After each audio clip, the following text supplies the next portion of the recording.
The great hall of Thornhaven Castle blazed with 1,000 candles, their light dancing across gilded walls and the faces of wolves who had gathered from every corner of Valdemore.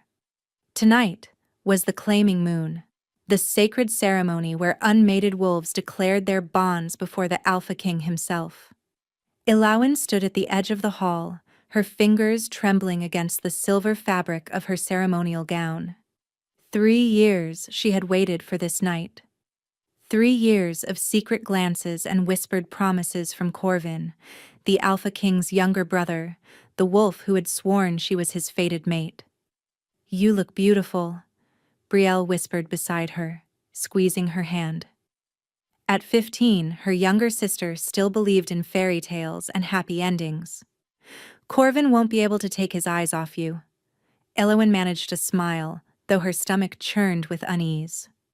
Something felt wrong tonight. Corvin had barely looked at her during the feast, his attention fixed on Lady Vesta, a noble daughter whose family controlled the Eastern Territories.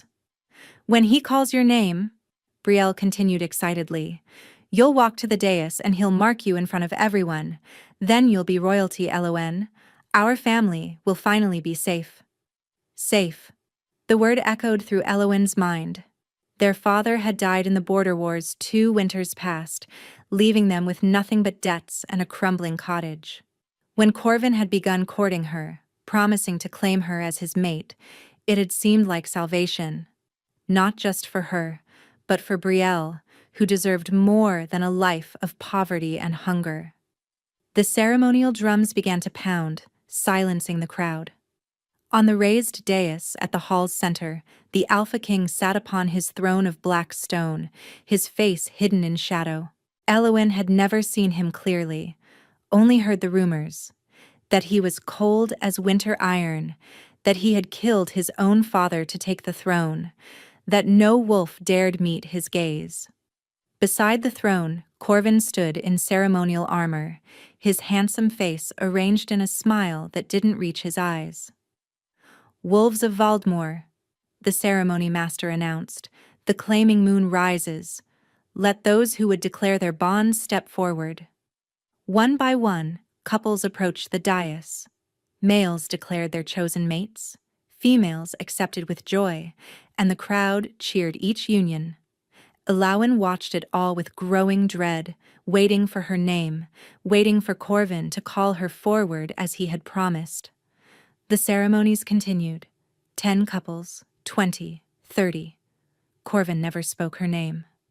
"Perhaps he's saving you for last," Brielle whispered, but her voice had lost its certainty. Finally, when no more couples stepped forward, the ceremony master raised his staff.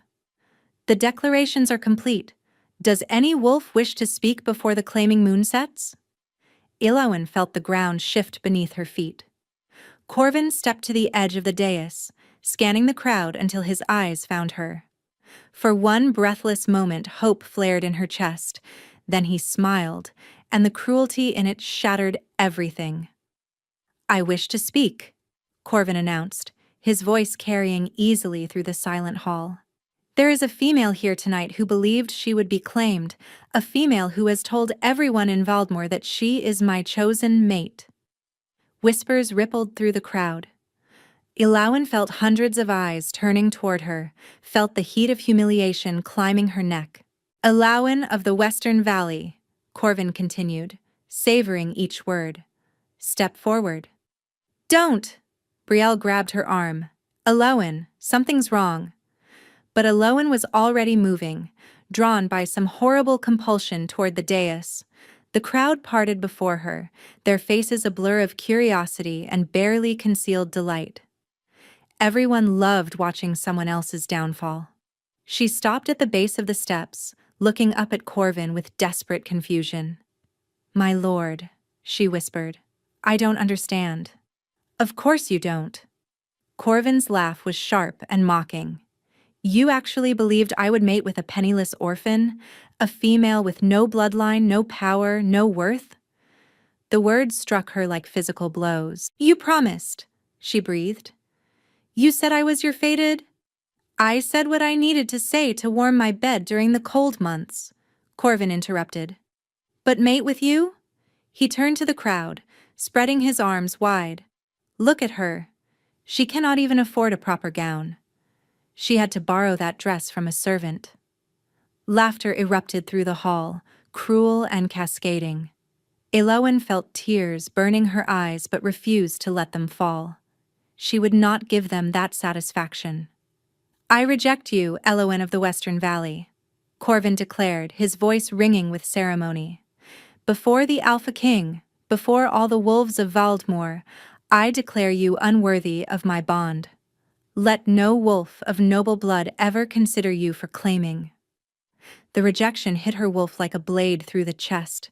Elowen gasped, staggering as the pain ripped through her, as something deep inside her howled in agony. The crowd's laughter grew louder, more vicious. Look at her, someone called. She actually thought she could rise above her station. Pathetic, another voice agreed. Someone remove this embarrassment from the hall. Elowen turned to flee, to escape this nightmare, to find somewhere dark and quiet where she could shatter in peace.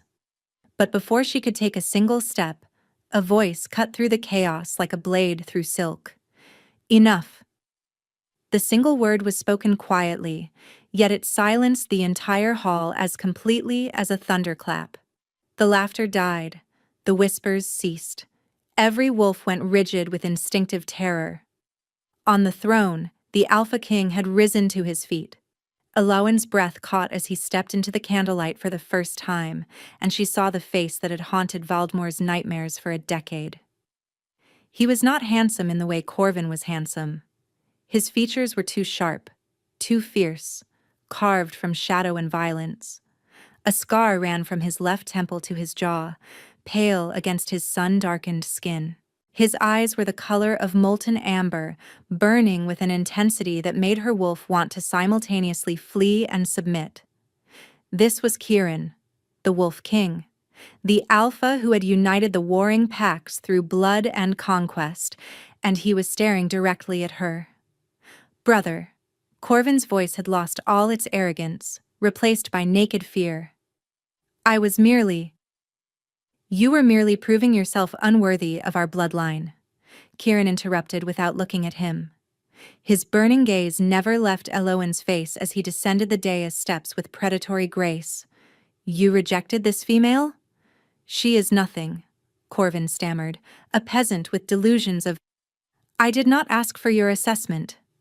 Kirin stopped directly in front of Elowen, so close she could feel the heat radiating from his body, could smell pine and wood smoke, and something wild that made her wolf whimper with recognition. I asked if you rejected her. Yes, but... good.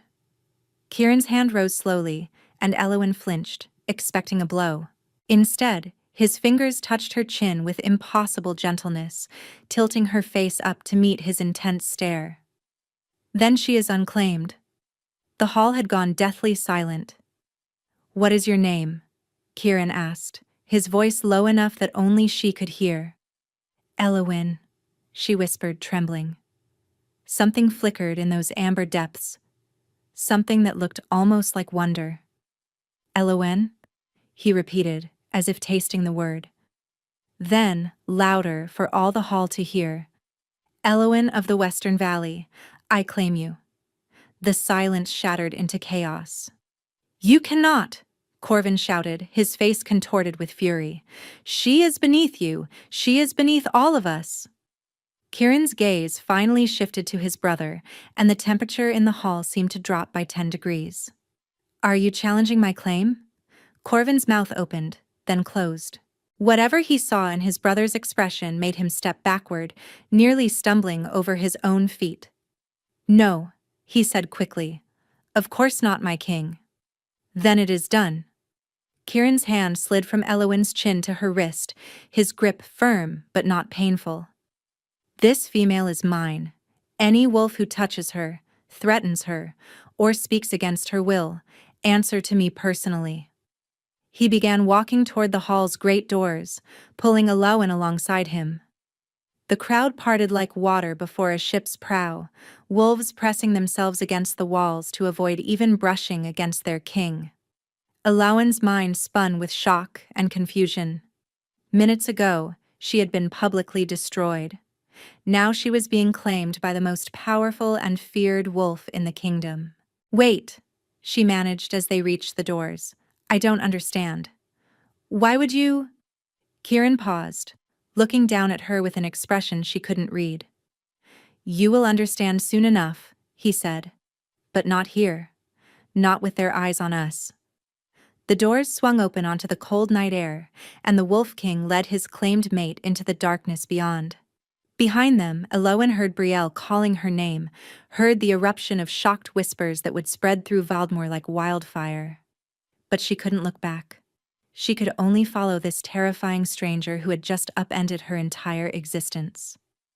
"What have I gotten myself into?" she thought as the castle swallowed them whole. The king's private chambers were nothing like Alawen had imagined. She had expected cold stone and trophies of war, perhaps the skulls of his enemies mounted on the walls. Instead, she found herself in a room of warm wood and soft firelight, lined with books and scattered with comfortable furniture.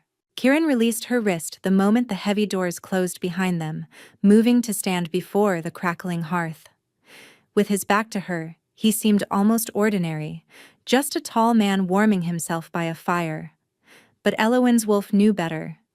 Even now, it prowled restlessly beneath her skin, caught between terror and a strange, inexplicable pull toward this male who had just claimed ownership of her life. "You may sit," Kieran said without turning. "You look ready to collapse." He wasn't wrong. The rejection's pain still throbbed through her like a wound, and her legs trembled with exhaustion and shock. She lowered herself onto the edge of a velvet chair, perching there like a bird ready to take flight.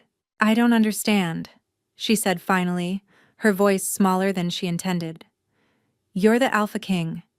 You could have any female in the realm. Why would you claim someone like me?" "Someone like you," he repeated. "Tell me, Alawen, what do you think you are?" "A peasant," she said, echoing Corvin's words. "A nobody. An embarrassment." "Is that what you believe? Or what my brother told you to believe?" The question struck something deep in her chest. Alawen opened her mouth, then closed it again, uncertain how to respond. Kieran crossed the room toward her, each step measured and deliberate. He stopped just out of arm's reach, studying her face with an intensity that made her want to squirm. "My brother," he said quietly, "is a fool who cannot see beyond bloodlines and politics. He looks at you and sees poverty, sees weakness, sees an easy target for his cruelty." He paused, his jaw tightening. "I look at you and see something else entirely." "What?" Alawen whispered. But Kieran only shook his head, turning away again. "It is not yet time for that conversation. Tonight, you need rest. Tomorrow, we will discuss what this claiming means." "I need to know now." Alawen surprised herself with the firmness in her voice. "I need to know if I just traded one cage for another." Kieran went very still. When he spoke again, his voice was rough with something that might have been pain. "I will not force you into anything," he said. "The claiming was necessary to protect you from what would have happened otherwise, but I will not touch you without your consent, will not demand anything you are not willing to give." "Protect me from what?" For a long moment, he didn't answer. Then he walked to a side door and pulled it open, revealing a smaller chamber with a canopied bed and a window overlooking the moonlit forest below. "Your room," he said. "Mine is through that door." He gestured to another entrance on the far side. "It will remain locked from your side. You control when and if it ever opens." Alawen rose slowly, moving toward the offered chamber. As she passed him, close enough to feel the heat of his body, she paused. "You didn't answer my question," she said. "Protect me from what?" Kieran's amber eyes met hers, and for just a moment she saw something ancient and terrible swimming in their depths. "From those who have been searching for you," he said. "Those who will kill anyone with your bloodline."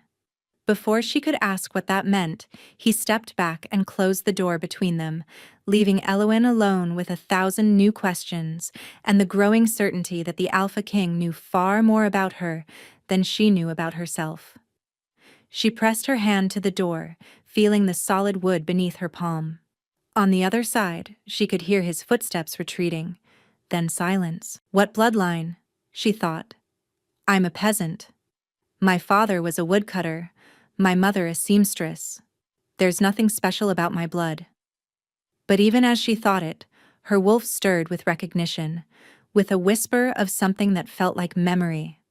And when Elowin finally crawled into the unfamiliar bed, her dreams were haunted by visions of fire and ancient forests, and a woman with her face screaming as shadows closed in around her. She woke gasping in the gray dawn light, the taste of smoke still thick on her tongue. 3 days passed in the Alpha King's castle, and Elowin learned nothing. Kieran was unfailingly polite when they encountered each other, which was rarely. He took his meals separately, conducted his business behind closed doors, and seemed determined to avoid any conversation that might answer her growing list of questions. Meanwhile, Brielle had been given a room in the servants' quarters, comfortable but distant. Elowin visited her daily, reassuring her sister that everything would be fine while secretly wondering if that was true, and rumors spread through the castle like wildfire. The servants whispered when they thought she couldn't hear, their eyes following her with a mixture of curiosity and suspicion. The king has never shown interest in any female, she overheard a maid say. Not once in 10 years. And now he claims a peasant girl at a public ceremony? Something is wrong. Perhaps she bewitched him, another suggested. They say her mother was strange, touched by the old magic. Elowin's chest tightened. Her mother had died when she was 8, and she remembered almost nothing of her except a soft voice and gentle hands. No one had ever called her mother magical before. On the 4th morning, she decided she had waited long enough. She found Kieran in the castle's great library, standing before a window with a book open in his hands. The morning light caught the sharp planes of his face, softening his scar and revealing unexpected hints of exhaustion beneath his eyes. You've been avoiding me, Elowin said from the doorway. He didn't startle, didn't even look up from his book. I've been giving you space to adjust. I don't need space. She stepped into the library, closing the door behind her. I need answers. What bloodline were you talking about? Why would anyone want to kill me? And why do the servants keep whispering about my mother? Kieran finally closed the book, setting it aside with careful precision. When his eyes found hers, they held a weariness that surprised her. Your mother, he said quietly, was not what she seemed. Elowin inhaled sharply. What do you mean? She was a seer, one of the last of an ancient line of wolves who could glimpse the threads of fate. Kieran moved toward her slowly, as if approaching a skittish animal. The gift passes through the female line. It's why your family was hunted, why your mother hid among the peasants, why she likely never told you the truth. That's impossible. Elowin shook her head. I would know if I had magic. I would feel it. Would you? Kieran stopped an arm's length away. Have you never dreamed of things before they happened? Never sensed danger before it arrived? Never looked at someone and simply known something you shouldn't? The words hit her like stones. Because yes to all of it. Dreams that came true days later. A crawling sensation on her skin moments before her father's accident. Looking at Corvin last night and somehow knowing, that something terrible was about to happen. She had always dismissed these things as coincidence, as an overactive imagination. You see it now, Kieran said softly, the recognition in your expression.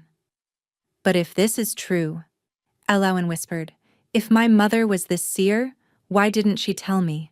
Why didn't she prepare me?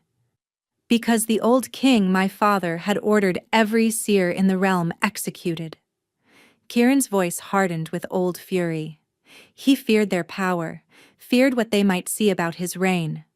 Your mother escaped the purge by hiding in plain sight, by burying her gift so deep that even she might have forgotten what she was. Elowen's legs went weak. She reached for a nearby chair, lowering herself into it before she fell. My father died when I was 12, she said, in the border wars. But my mother, she died when I was 8. They said it was a fever. It wasn't.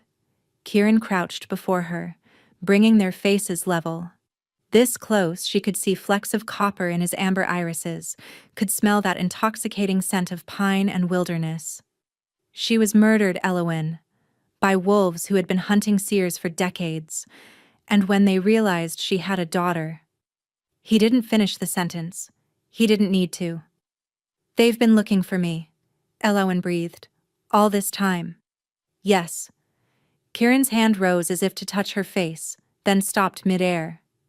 Why do you think your father took you to the most remote valley in Valdemar? Why do you think he kept you hidden from noble society? He was protecting you the only way he knew how. Tears burned Elowen's eyes. Everything she thought she knew about her life was crumbling like ash. And you? She asked. How do you know all this? Something painful crossed Kieran's face. Because I was there, he said. The night your mother died. I was 16 years old, and my father had ordered me to lead the hunting party. Elowen went cold. What? I didn't know what we were doing. Not truly. I thought we were hunting rogues, dangerous wolves who threatened the kingdom. His voice was rough with remembered horror. By the time I understood the truth, it was too late. Your mother was dying in front of me, and all I could do was watch. Elowen shot to her feet, stumbling backward. You killed her? No. Kieran rose, his hands raised in a placating gesture. I swear to you, I never touched her. But I didn't stop it either. I was young and afraid and under my father's command, and I have carried that guilt every day since. Get away from me. Elowen's voice broke. Don't come near me. Elowen, please, let me explain. Explain what? She was crying now, tears streaming down her cheeks. That you watched my mother die and did nothing? That you've known who I was this entire time? I claimed you to protect you, Kieran said urgently. The wolves who killed your mother, they're still out there. They've been searching for you for years. When I saw you in that hall, when I realized who you were, you should have let me die. The words tore from her throat like a wound. You should have let Corvin destroy me rather than bring me here and tell me this. She ran. Through the library doors, down the winding corridors, past startled servants and guards who called after her. She ran until she burst through a side entrance into the castle gardens, until the cold morning air burned her lungs and she collapsed against an ancient oak, sobbing. Her mother, murdered. Her father, a protector who died keeping her secret. Her entire life, built on lies and hidden truths. And the man who had claimed her, the AlphaKing himself, had been there when it all began.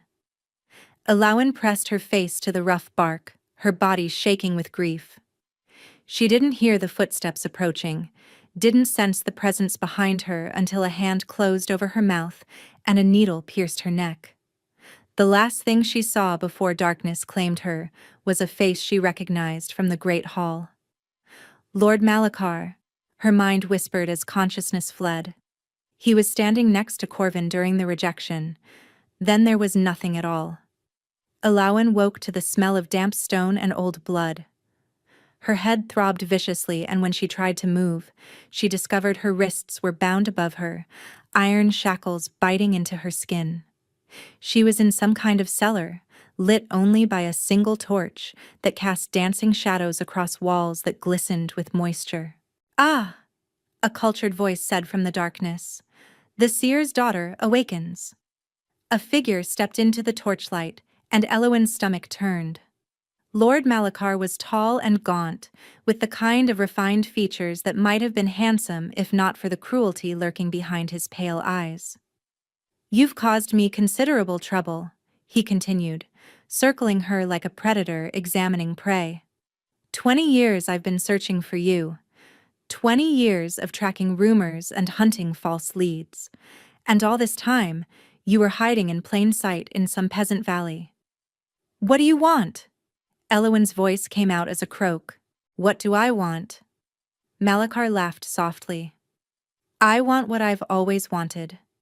The extinction of the seer bloodline. Your mother was the last adult seer in Valdemar, did you know that? But she managed to hide you before we could complete our work. Why? Elowen pulled against her chains, wincing as the iron cut deeper. What did the seers ever do to you? Malachar's smile faded, replaced by something cold and hateful. Your kind destroyed my family. A seer's prophecy turned the old king against my father, convinced him that House Malachar was plotting treason. We were stripped of our lands, our titles, our honor, all because of one woman's visions.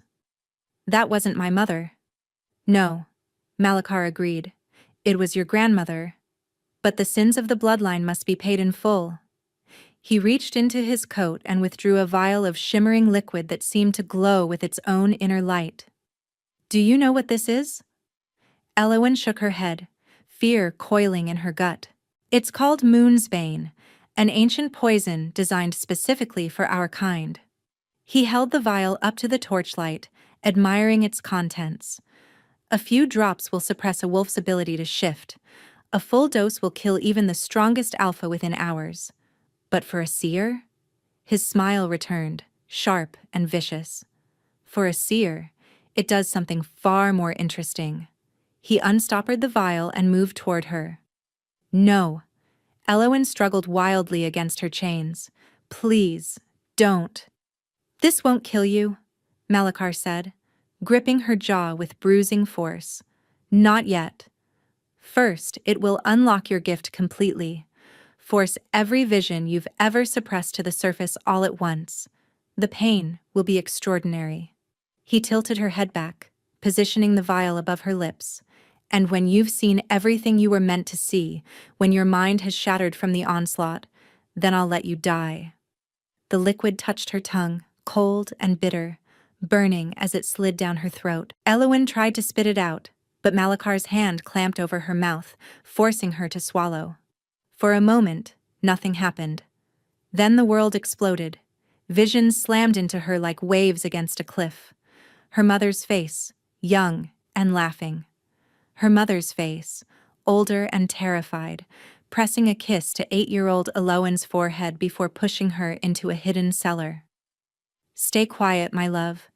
No matter what you hear, stay quiet. The visions shifted. Her father, standing over her mother's grave, his shoulders shaking with silent sobs. I'll protect her, he was saying to no one. I swear on my life, I'll keep her safe. Again, Chiron at 16, his face pale with horror as he watched something terrible unfold. His voice, young and breaking. Father, please. She's just a woman. She's done nothing wrong. Again, a throne room filled with wolves, and on the throne sat not Chiron, but Malachar, his pale eyes gleaming with triumph as bodies littered the floor around him. Again, Elowen herself, standing in a moonlit clearing, but changed somehow. Her hair had gone silver white, and her eyes, when she opened them, blazed with light. And beside her stood a massive black wolf, larger than any she had ever seen, its amber eyes fixed on her with utter devotion. Again, fire, screaming. A child's cry cutting through smoke and chaos. The visions came faster and faster, piling on top of each other until Elowen couldn't tell past from future, memory from prophecy. She was screaming, she realized distantly. Screaming until her throat tore and her voice gave out. Through it all, she heard Malachar laughing. Yes, he breathed. Yes, that's it. See everything. See the end of your pathetic bloodline. But somewhere in the maelstrom of visions, Elowen caught a thread of something different. A heartbeat that wasn't her own, pounding with urgent fury. A voice roaring her name across a great distance. Chiron. He was coming for her. She could feel it through some connection she didn't understand, could sense his wolf tearing through the forest with single-minded determination. And with that knowledge came something else, a surge of power that rose from the depths of her being like a tidal wave. The visions didn't stop, but suddenly Elowen was no longer drowning in them. She was riding them, directing them, wielding them like a weapon. She opened her eyes, and Malachar stumbled backward with a cry of shock. Because her eyes were no longer brown. They blazed with pure light, bright enough to cast shadows across the cellar walls. "What?" Malachar gasped. "That's impossible. The poison should have destroyed you." "You wanted me to see," Elowen heard herself say, her voice layered with harmonics that weren't quite human. "So, I'll show you what I've seen." She reached through the visions, found the thread of Malachar's fate, and pulled. He screamed as his own future flooded into his mind, his schemes unraveled. His allies betrayed him. His death, alone and forgotten in a cell not unlike this one, stripped of everything he had worked to achieve. "No," he whimpered, clutching his head. "No, that's not, it can't be." The cellar door exploded inward. Kieran stood in the opening, still half-shifted, his body caught between man and wolf. His burning gaze found Elowen's across the chaos, and she saw relief so profound it looked like pain. But even as he moved toward her, even as the power continued to surge through her transformed body, Elowen felt something else. Something breaking. The chains weren't just binding her wrists, they were made of iron, the one metal that could wound their kind, and the shackles had cut deep during her struggles. Blood ran freely down her arms, too much blood, and with each passing second, the light in her eyes flickered and dimmed. "Kieran," she whispered as her knees buckled. He caught her before she hit the ground, his arms wrapping around her with fierce tenderness. She could hear him speaking, urgent words in the old tongue that she somehow understood. "Stay with me," he was begging. "Elowen, please, stay with me." But the visions were pulling her down again, deeper this time, into a darkness that felt like drowning. The last thing she saw before consciousness fled was his face above hers, those amber eyes filled with tears. And then there was nothing but the dark. Elowen drifted in a sea of visions. Some were memories. Her mother braiding her hair by candlelight, her father teaching her to identify birdsong in the forest, Brielle as a newborn wrapped in threadbare blankets. Others were glimpses of futures that might or might not come to pass. A battlefield soaked in blood beneath a crimson moon, a child with silver hair laughing in a sunlit garden, Kieran's face twisted in agony as shadows consumed him. Through it all, she felt a presence beside her. Not in the visions, but in the waking world she couldn't quite reach. Warmth against her hand. A voice speaking words she couldn't understand but somehow recognized. "Stay," the voice kept saying. "Stay with me." So she did. Elowen woke slowly, awareness returning in fragments. Soft sheets beneath her. Firelight dancing across a ceiling she didn't recognize. And weight, warm and solid, pressed against her palm. She turned her head and found Kieran slumped in a chair beside her bed, his hand wrapped around hers, his head bowed in exhausted sleep. Dark circles shadowed his eyes, and stubble covered his jaw as if he hadn't moved from this spot in days. Days. How long had she been unconscious? As if sensing her attention, Kieran stirred.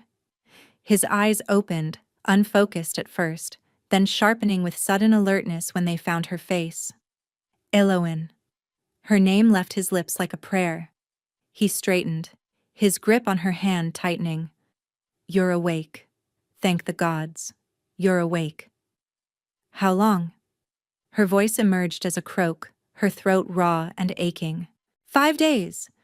He reached for a cup of water on the bedside table, helping her drink with a tenderness that seemed at odds with everything she knew about the fearsome Wolf King. The healers weren't sure you would survive. The moon's bane, combined with your awakening and the blood loss from the iron chains. He trailed off, his jaw clenching. Malachar, Eloin said, memories flooding back. The cellar, the poison, the visions that had nearly torn her mind apart. What happened to him? Something dark crossed Kieran's face. He escaped during the chaos, but he won't get far. I have every wolf in Valdemar hunting him. Eloin closed her eyes, processing this. The man who had murdered her mother, who had poisoned her and tried to destroy her mind, was still out there. Still a threat. Brielle, she said suddenly, panic rising. Where is my sister? Is she safe? She's safe, Kieran assured her quickly. I assigned my most trusted guards to protect her the moment you disappeared. She's been visiting you every day, worried sick, but unharmed. Relief washed through her, loosening the knot in her chest. The visions, she whispered after a moment. I saw things, terrible things. You don't have to speak of them now. I saw you. She opened her eyes, meeting his gaze. When you were young, the night my mother died, you tried to stop it. Kieran went very still. I heard you begging your father to spare her, Eloin continued. I felt your horror when he refused. You weren't a monster that night, Kieran. You were a boy trapped in an impossible situation. A muscle twitched in his jaw, and she saw moisture gathering in his eyes. That doesn't absolve me. No, she agreed quietly, but it changes things. For a long moment neither of them spoke. The fire crackled in the hearth, and somewhere beyond the windows, Eloin could hear the distant howl of wolves on patrol. I also saw other things, she said finally. Futures that haven't happened yet. A battlefield beneath a red moon. A child with silver hair. She hesitated. And you. Dying in darkness while I screamed your name. Kieran's hand tightened around hers almost painfully. Visions aren't certainties, he said roughly. Your mother told me that once. Before. He stopped, swallowing hard. The future can be changed. You spoke to my mother? Once. His thumb traced absent circles on her palm, a gesture that seemed unconscious. I was 14, and my father had brought me to witness an interrogation. Your mother was the prisoner. His voice grew distant with memory. She looked at me and said, You will love my daughter, young prince, and that love will either save the kingdom or destroy it. Eloin's pulse quickened. She knew. Even then, she knew about us. She knew many things. Kieran lifted her hand, pressing his lips to her knuckles in a gesture that echoed the night he had claimed her. I didn't understand her words at the time. I was a child, and the idea of loving anyone seemed impossible in my father's brutal court, but I never forgot them. Is that why you claimed me? Because of a prophecy? No. His intent amber eyes burned into hers. I claimed you because when I saw you in that hall, standing alone against my brother's cruelty, refusing to break even as everyone laughed, something in me recognized something in you. My wolf knew before my mind did. Knew what? Kieran leaned closer, close enough that she could feel the warmth of his breath. That you were mine, he said simply.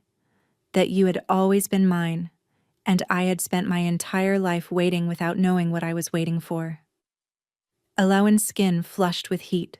The pull she had felt toward him since that first night, the inexplicable connection that had drawn her to consciousness when the visions tried to drown her, it suddenly made terrifying sense.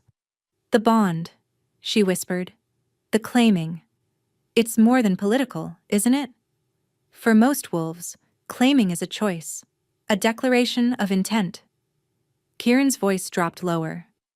But for true mates, wolves whose souls were matched before birth, the claim awakens something deeper. A bond that transcends distance and time. I felt you dying in that cellar, Eloin. Felt your pain as if it were my own. That's how I found you. True mates. The words rang through her like a bell. What does that mean for us? She asked. Before Kieran could answer, the chamber door burst open.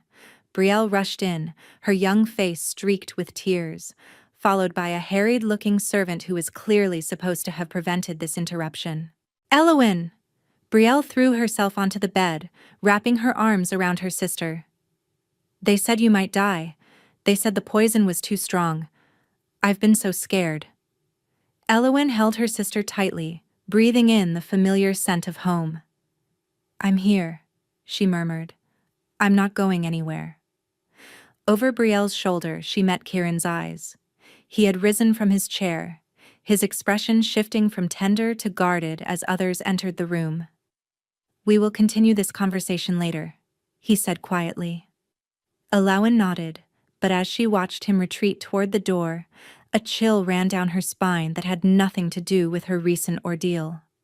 The vision she hadn't told him about, the one that had burned brightest of all.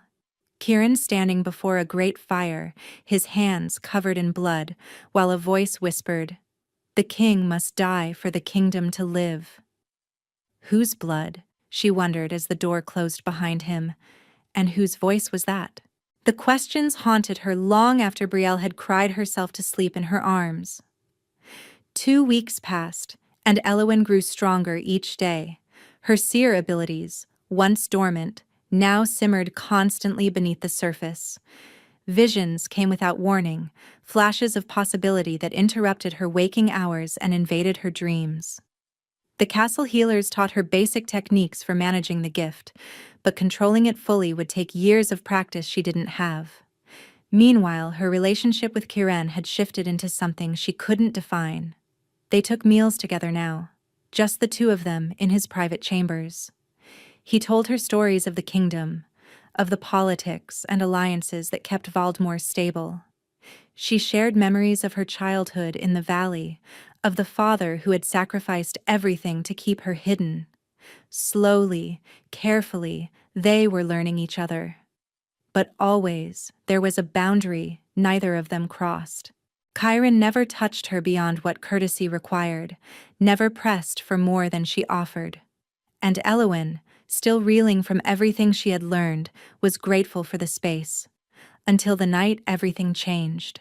She was walking through the castle gardens, enjoying the cool evening air, when she heard voices drifting from an open window above. "So, can't delay much longer." The speaker was Corvin, his tone sharp with impatience. "Every day she remains alive is another day your position weakens." "My position is secure." Kieran's voice, cold and controlled. The claiming was witnessed by every noble house in Valdemar. A claiming that half the kingdom believes was bewitchment. Corvin laughed bitterly. "They whisper that the seer's daughter has ensorcelled you, brother, that she's manipulating you with her unnatural gifts." "Let them whisper. Easy for you to say. You're not the one fielding demands from the noble houses, the one watching alliances crumble because our king chose a peasant witch over a proper political match." Corvin's voice rose. "Father would be ashamed." A heavy silence followed. When Kieran spoke again, his voice was deadly quiet. "Our father was a butcher who slaughtered innocents to feed his paranoia. If his ghost is ashamed of me, I consider it a compliment." "Careful, brother. Sentiment like that could be considered treason." "Is that a threat?" "It's a warning." Corvin's tone shifted, becoming almost gentle. "I don't want to be your enemy, Kieran. We're blood. But you have duties to this kingdom that transcend personal attachments. The Council of Lords meets tomorrow morning. They will demand that you either complete the mating bond or renounce your claim on the seer's daughter entirely." Elowyn's chest constricted. Complete the mating bond. She knew what that meant. The joining of two wolves in body and soul, a connection that could never be broken. And renounce your claim meant casting her out, leaving her vulnerable to everyone who wanted her dead. "And if I do neither?" Kieran asked. "Then the council will call for a vote of no confidence. They'll strip your title and install me as Alpha King in your place." Corvin paused. "I don't want that, brother." But I will do what's necessary to protect this kingdom from your obsession with a woman you barely know." Footsteps approached the window, and Elowen pressed herself against the wall, her heart hammering. She heard Kieran's voice, closer now. "You speak of protecting the kingdom, but we both know this is about your wounded pride. You rejected her publicly, and I claimed her before the entire realm. You can't stand that I wanted what you threw away." "Believe what you wish." Corvin's voice dripped with venom. "Tomorrow morning, brother, choose wisely." A door slammed somewhere above, and then silence. Elowen stood frozen in the darkness, her mind racing. Tomorrow morning. She had mere hours before Kieran was forced to either bind himself to her forever or abandon her to his enemies. Neither option seemed fair to him. She was still standing there, paralyzed by indecision, when a hand closed over her mouth from behind. "Don't scream," a familiar voice whispered. "I'm trying to save your life." The hand released her, and Elowen spun to find herself face to face with an old woman she had never seen before. But something about those sharp eyes, that knowing smile, tugged at her memory.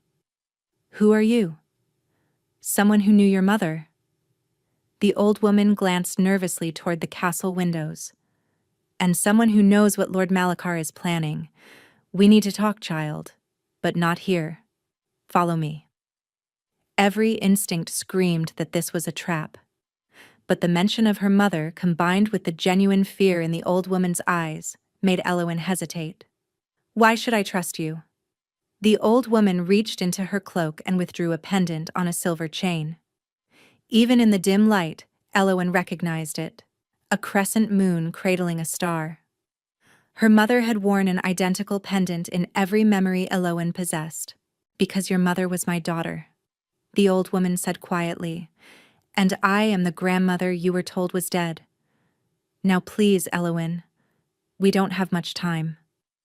Elowen stared at the pendant, at the face that now showed traces of her mother's features beneath the wrinkles and years. It was impossible. Her grandmother had died before she was born.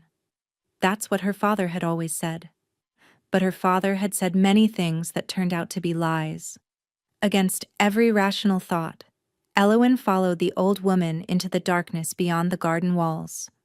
They walked for nearly an hour through the forest surrounding the castle, following paths that seemed to appear only when the old woman stepped onto them. Finally, they reached a small clearing where a cottage stood, ancient and overgrown with ivy. "Inside," the old woman said, quickly. The cottage interior was cluttered with herbs and books, and strange artifacts that hummed with residual power. Elowen recognized some of the items from her visions, tools of a seer's trade. "Sit," the old woman commanded, gesturing to a chair by the hearth. "And listen carefully, because I will only say this once." Elowen sat. "My name is Thessaly, and I was the last Grand Seer of Valdemar before the Purge." The old woman settled into a chair across from her, her joints creaking with age.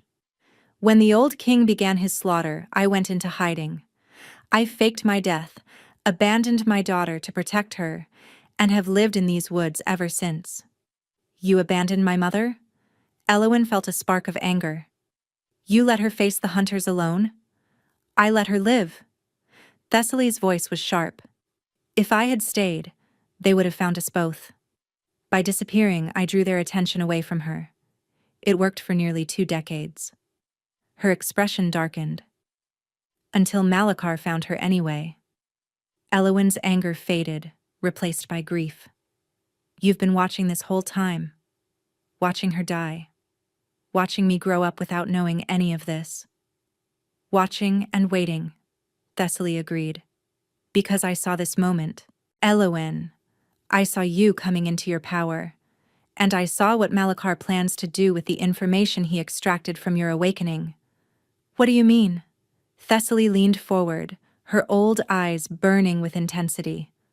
"The Moonsbane didn't just unlock your visions, it allowed Malachar to glimpse them too. He knows things now that no enemy of the crown should ever know. Battle plans, secret alliances, and most dangerous of all, She paused, her voice dropping to barely a whisper. He knows the truth about the Alpha King's bloodline. Elowen felt ice spread through her veins. What truth? That Kieran is not his father's son. Thessaly held up a hand to forestall Elowen's shocked questions. The old king was sterile from a wound taken in his youth, a secret known only to his inner circle and the seers who kept his confidence. The queen took a lover to produce an heir, a common practice among noble houses facing extinction. But if this truth were revealed now, it would mean Kieran has no legitimate claim to the throne. And Corvin would become king, Elowen breathed, understanding flooding through her. Worse than that. Thessaly's face was grim. Corvin is already working with Malachar. Has been for years. Why do you think he rejected you so publicly? It wasn't cruelty for cruelty's sake. It was bait.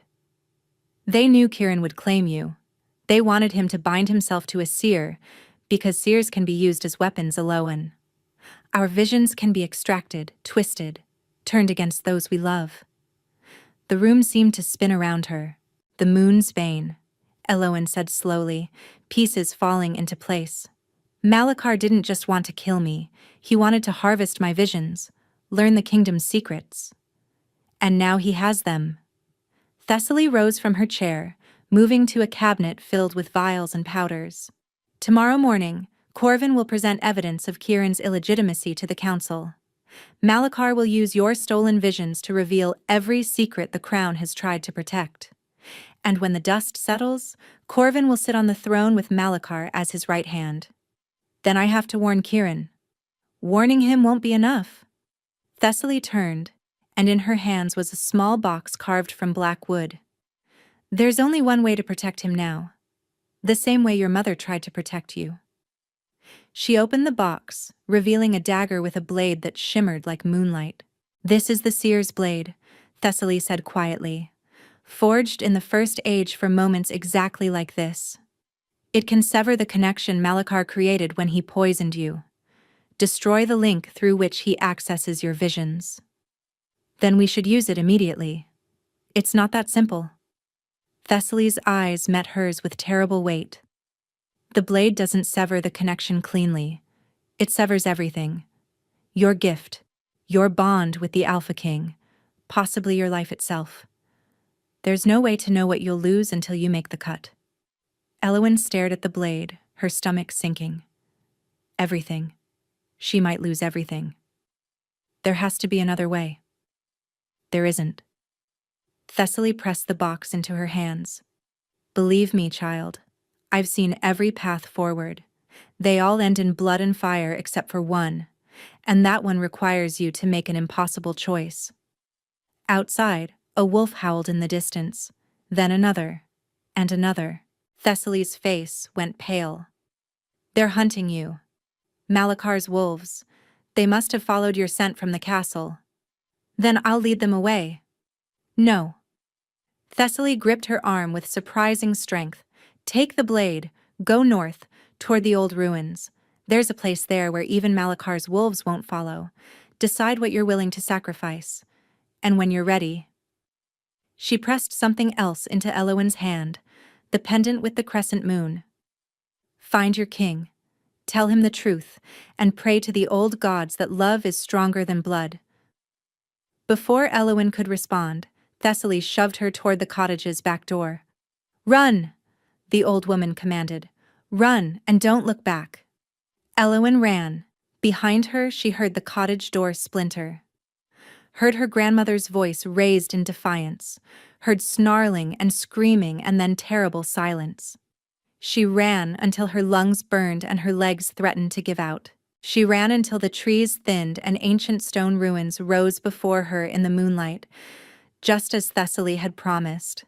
And there, finally, she collapsed against a weathered pillar and wept for the grandmother she had found and lost in the same night. The seer's blade gleamed in her hands, cold and patient, waiting for her choice. Dawn found Elowen still among the ruins, the blade clutched to her chest like a lifeline. She hadn't slept. Every time she closed her eyes, visions assaulted her. Fragments of possible futures, each more terrible than the last. She saw Kieran in chains, saw Valdemar burning, saw Brielle's face twisted in terror as shadows closed around her. And threading through all of it, Malakar's presence, watching through her eyes, learning through her visions, using her gift as a weapon against everyone she loved. I have to sever the connection, she thought. But at what cost? The bond with Kieran. She could feel it now, a golden thread connecting her heart to his across the miles between them. It had grown stronger since her awakening, pulsing with his emotions. Worry, fear, frantic searching. He was looking for her. Had probably been looking all night. If she used the blade, that thread might snap forever. She might never feel him again. Never know the full depth of what they could have been. But if she didn't use it, Malakar would continue exploiting her visions until he had destroyed everything. There has to be another way, she whispered to the empty ruins. The ruins didn't answer. Hours passed. The sun climbed higher, then began its descent. Elowen knew she couldn't hide forever. Soon, Malakar's wolves would find this place too, or Kieran's searchers would stumble across her trail. She had to decide. As twilight painted the sky in shades of purple and gold, a vision struck without warning. She saw the great hall of Thornhaven Castle, tomorrow at dawn. Corvin stood before the assembled council, documents in his hand, his voice ringing with triumph as he revealed Kieran's illegitimacy. She saw the nobles' shock, their outrage, their calls for Kieran's immediate removal. And she saw Kieran's face as his world crumbled around him. But then the vision shifted, showing her something else. Another possibility, branching off from the first. In this version, she stood beside Kieran, the seer's blade in her hand. She drove it into her own heart just as Corvin began to speak. The moment the blade pierced her flesh, a wave of power exploded outward. Every vision Malakar had stolen, every secret he had learned, was erased from existence. And in the chaos that followed, Kieran revealed something that changed everything. Evidence that Corvin himself had been working with the enemies of the crown, that he had orchestrated the entire plot to steal the throne. In this vision, Kieran won. The kingdom survived. But Elowen lay dead on the great hall floor, her blood pooling around the seer's blade. She gasped as the vision released her, tears streaming down her face. There it was, the path forward. The sacrifice required. Her life for his kingdom, her blood for his throne. No, a voice growled from the shadows. Elowen spun, the blade raised defensively, but it was Kieran who emerged from the dying light. His clothes were torn, his face haggard with exhaustion, but his amber eyes blazed with an intensity that stole her breath. "I won't let you do it," he said, stalking toward her. "You saw?" Elowen's voice trembled. "How did you—" "I felt it." He stopped inches from her, close enough that she could see the pulse hammering in his throat. "Through the bond, I felt your vision, felt you accepting death as though it were inevitable." His hands came up to cup her face, his touch almost painful in its urgency. "I won't allow it, Elowen. I won't lose you. You don't understand." She tried to pull away, but his grip held firm. "Malakar has access to my visions. Every secret I see, he learns. The only way to stop him is not that way." Kieran's forehead pressed against hers, his breath ragged. "There has to be another way." "There isn't. My grandmother saw every path. They all end in blood and fire except— Whoever told you there's only one path was wrong." The certainty in his voice made her pause. "The seers see possibilities," Kieran continued, "not certainties. You told me that yourself. The future can be changed." His hand slid from her face to her shoulders, gripping hard. "I've spent my entire life fighting against the fate others predicted for me. My father's seers said I would be a weak king, that I would destroy the kingdom. Instead, I united it. Prophecy is not destiny, Elowen, but the visions. Show what might happen, not what must. His burning gaze bored into hers. I found another way. A path your grandmother couldn't see because she didn't know about it. Hope flickered in Elowen's chest, fragile and uncertain. What path? The mating bond. Kieran's voice dropped lower. Not the partial claim I made in the Great Hall, but the full bond. The joining of souls that creates something new from two separate beings. Elowen's heart raced. I don't understand. When true mates complete their bond, their abilities merge. Your seer's gift would become partly mine, and my wolf's strength would become partly yours.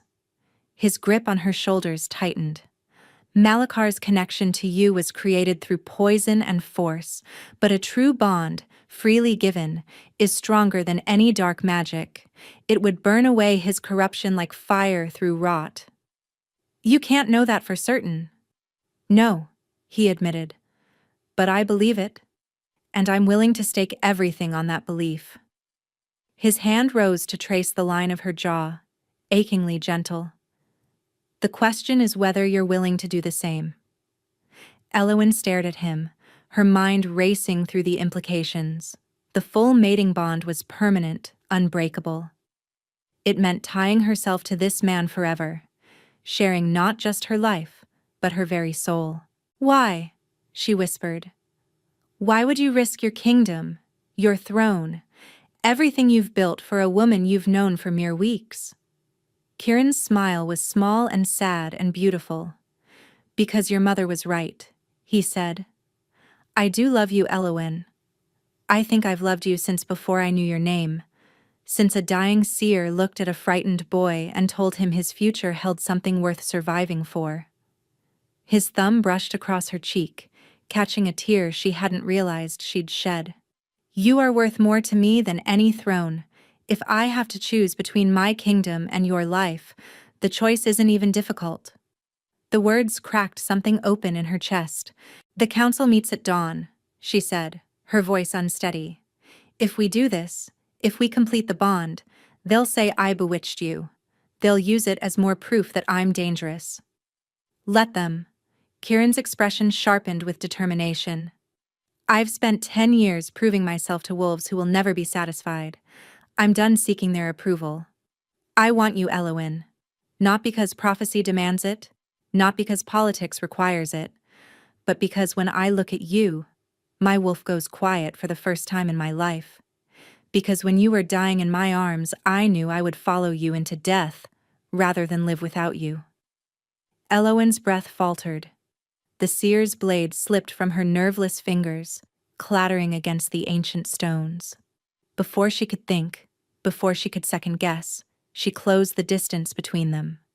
The kiss was not gentle. It was hungry and raw with all the fear and hope and longing that had built between them since that first night in the Great Hall. Chiron's arms wrapped around her like iron bands, pulling her against him as if he could physically prevent fate from tearing her away. When they finally broke apart, both gasping for breath, the golden thread between them pulsed with new intensity. Is that a yes? Kieran asked, his voice rough. Yes, Elowen breathed. Gods help us both. Yes. Something shifted in the air around them, ancient magic responding to their declaration. But before they could act on it, before the bond could be completed, the ruins exploded with movement. Wolves poured from the shadows, dozens of them, their eyes gleaming with unnatural light. And at their head, walking calmly through the chaos, was Lord Malakar. How touching, he said, his cultured voice dripping with mockery. The star-crossed lovers, ready to sacrifice everything for each other.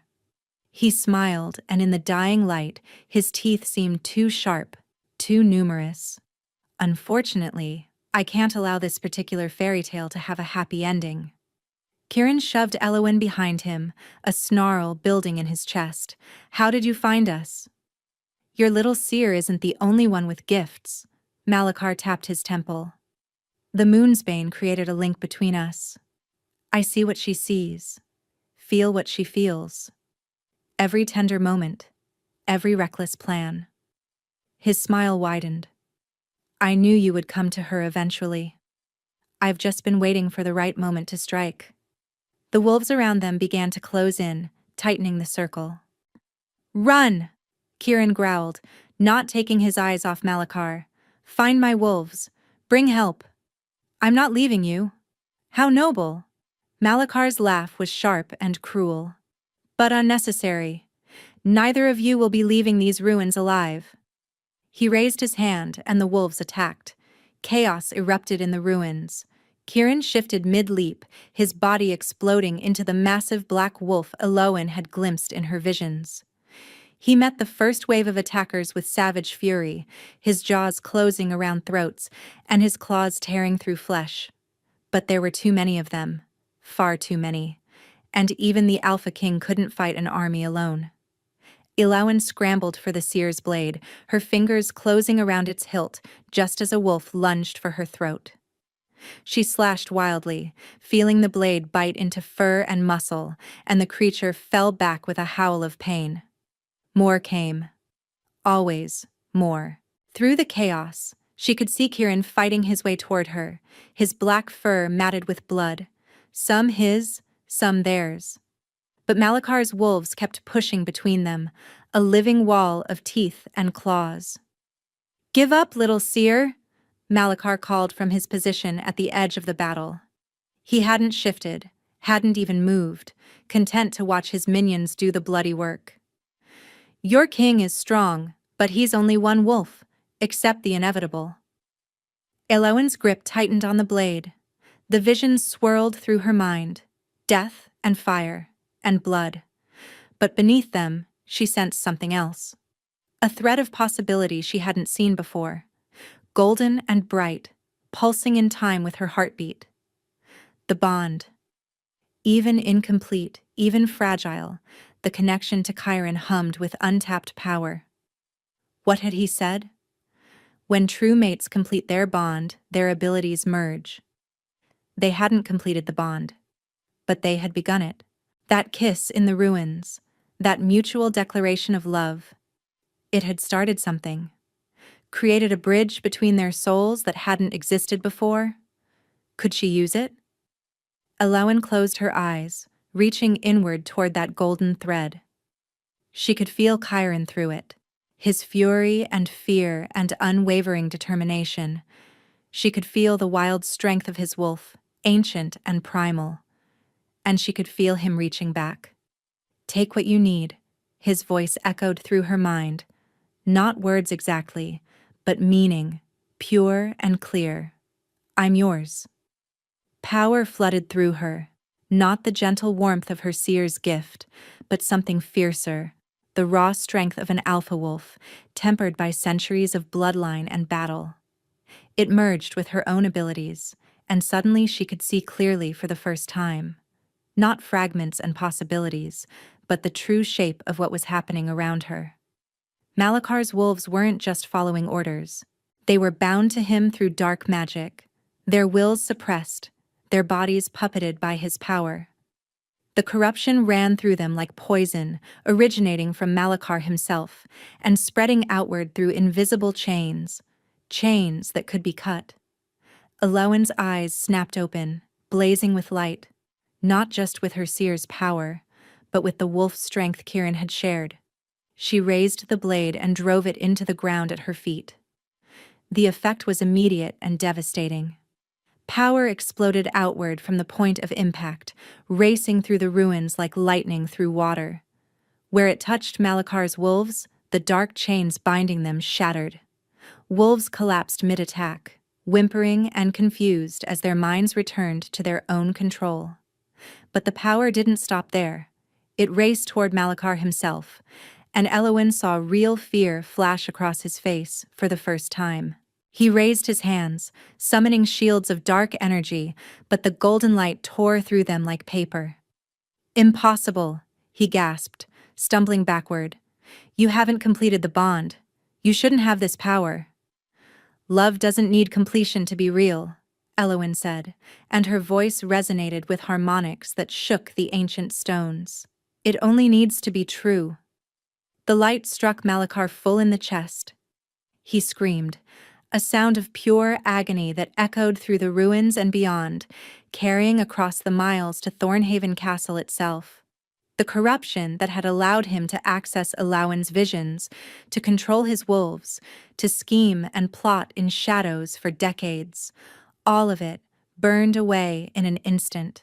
When the light faded, Malachar lay crumpled on the ground, still alive, but utterly broken. The predator who had haunted her family for generations had been reduced to a whimpering shell.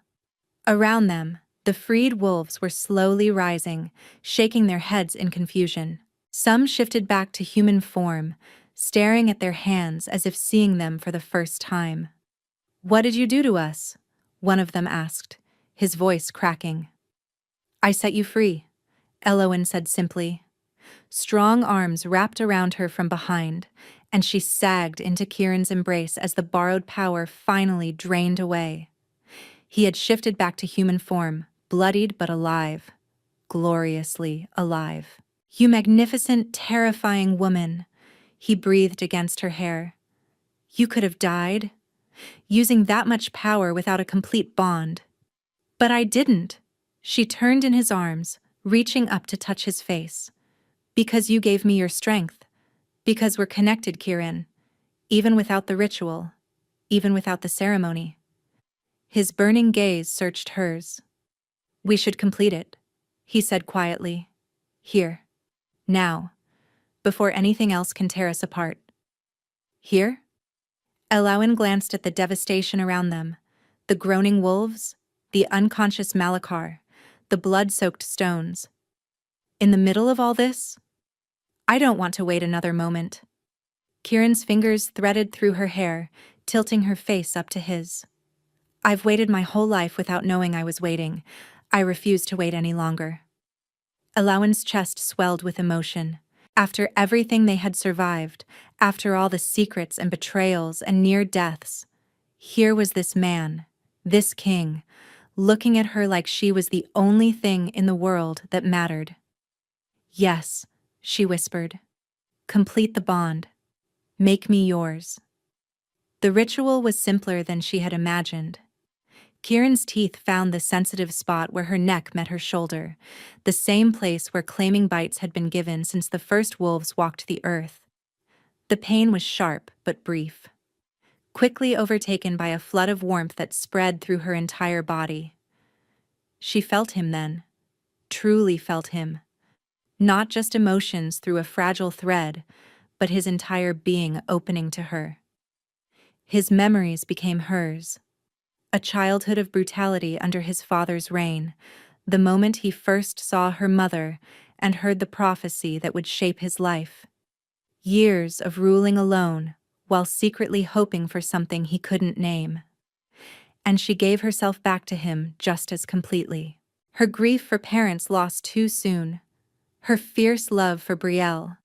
Her terror and wonder at the gifts she had never asked for. Every secret, every fear, every hope she had ever harbored flowed through the bond between them.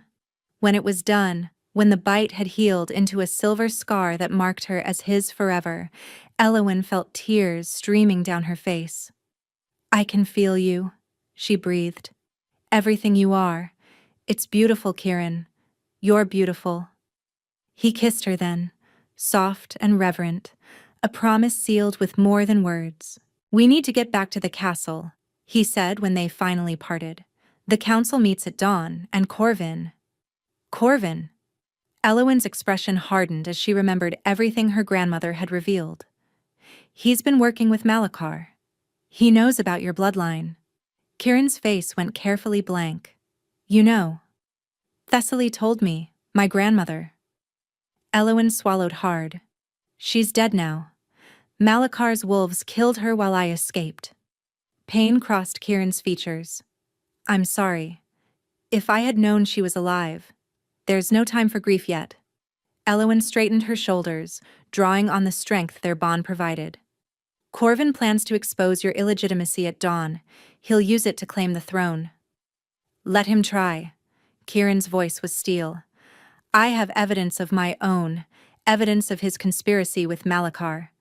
When the council sees the truth, Corvin will be the one in chains. Kieran retrieved the seer's blade from where it stood embedded in the cracked stones, pressing it back into Elowin's palm. Keep this, he said. It's yours now.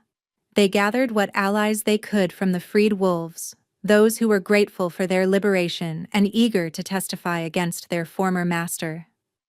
Kieran's own wolves had searched Malachar's unconscious body during the chaos, finding the journal that would seal Corvin's fate. Then they rode through the night toward Thornhaven Castle, arriving just as the first pale light of dawn broke over the spires. The great hall was already filling when they entered. Elowin spotted Brielle near the back of the hall, flanked by two of Kieran's guards. Her sister's face flooded with relief when their eyes met, and Elowin gave her a small nod of reassurance.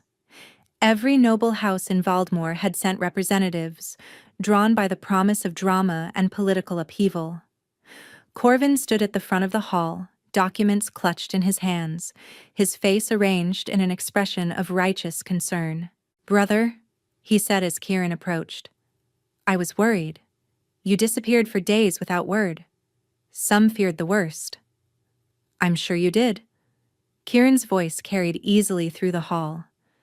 "Tell me, Corvin, what exactly were you planning to announce today?" Corvin's smile faltered slightly. "I don't know what you mean." "Then allow me to explain." Kieran turned to address the assembled nobles. "My brother intended to reveal that I am not our father's biological son.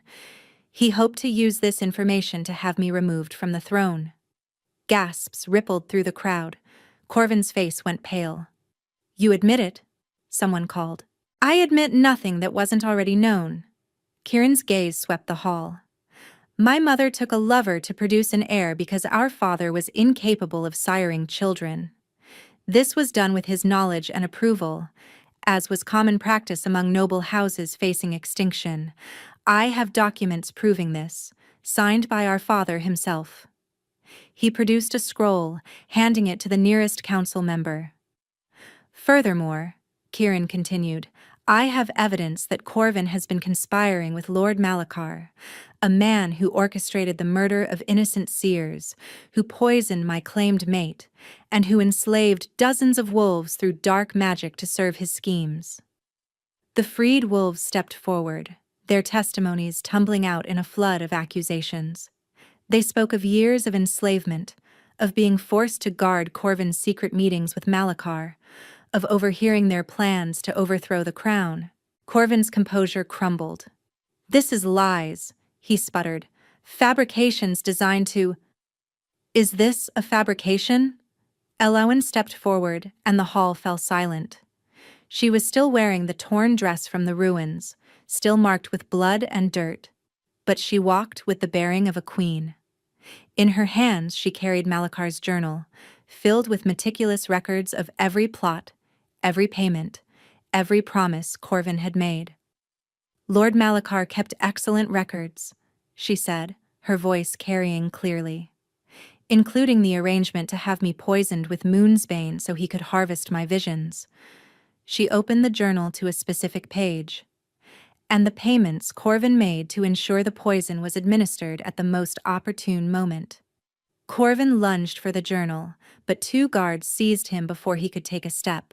"This is treason," the head of the council declared, his voice shaking with fury. "Conspiracy against the crown, collusion with enemies of the realm." "I am the rightful king!" Corvin screamed, thrashing against the guards. "My blood is pure. His is tainted. The throne should be mine." Kieran approached his brother slowly, his expression unreadable. "Our father was a monster," he said quietly, for Corvin's ears alone. "A butcher who slaughtered innocents and ruled through fear. I've spent 10 years trying to undo his damage, trying to build something better from the ashes he left behind." He paused, something almost like pity crossing his face. "You could have been part of that, brother. Instead, You chose to become exactly what he was." He turned away, leaving Corvin to be dragged from the hall by the guards. The council's judgment was swift. Corvin was stripped of all titles and sentenced to exile beyond the borders of Valdemar, forbidden to return on pain of death. Malachar, still unconscious, would face trial when he recovered, if he recovered, for crimes spanning decades. And Alauin, the peasant girl who had been publicly rejected and humiliated in this very hall, found herself standing beside the Alpha King as his recognized mate. "You should say something," Kieran murmured, his hand finding hers. "They need to see you as their queen." Alauin looked out at the sea of faces, nobles who had laughed at her rejection, servants who had whispered about her strangeness, wolves who had doubted her worth. 2 weeks ago, their scorn would have broken her. Now, with Kieran's strength flowing through their bond, with her grandmother's pendant hanging over her heart, with powers she was only beginning to understand humming beneath her skin, she felt no fear at all. "I know what many of you think of me," she said, her voice steady and clear. "A peasant, a witch, an embarrassment who should never have risen above her station." She paused, letting the words sink in. "But I am none of those things. I am the granddaughter of the Grand Seer Thessaly, daughter of a seer who died protecting me, mate of a king who sees value where others see only weakness." She lifted her chin, meeting the eyes of every wolf who had mocked her. "I will not apologize for who I am or how I came to be here. I will not beg for your approval or cower before your judgment. I am Elowin, Queen of Valdemar, and I will spend my reign proving that strength comes in many forms, and that the wolves who overlooked me made the greatest mistake of their lives." The silence stretched. Then, slowly, a single noble dropped to one knee, then another, and another, until the entire hall was bowing before her, a wave of submission and respect from the same wolves who had jeered at her destruction. Kieran's hand tightened around hers, pride radiating through their bond. "Well spoken, my queen," he murmured. In the crowd, Brielle was beaming through tears of joy, and Elowin felt her heart swell knowing her sister would finally have the safe, abundant life she deserved. She had come to Thornhaven Castle expecting to be claimed by Corvin, hoping for nothing more than safety for herself and her sister. Instead, she had found her birthright, her powers, her purpose, and a love that transcended prophecy and politics alike. As the assembled wolves rose from their knees and the great hall erupted in cheers, Elowin looked up at the man who had chosen her when no one else would. "What happens now?" she asked. Kieran's eyes gleamed with promise. "Now," he said, pulling her close, "we build the kingdom my father tried to destroy. Together." And when he kissed her, there, in front of every noble house in Valdemar, Elowin knew with absolute certainty that this was only the beginning. The seer's daughter had become a queen, and the wolves who had laughed at her rejection would never underestimate her again. Thank you so much for listening. I hope you enjoyed the story. A big thank you to everyone who subscribed. Your support truly means the world to me.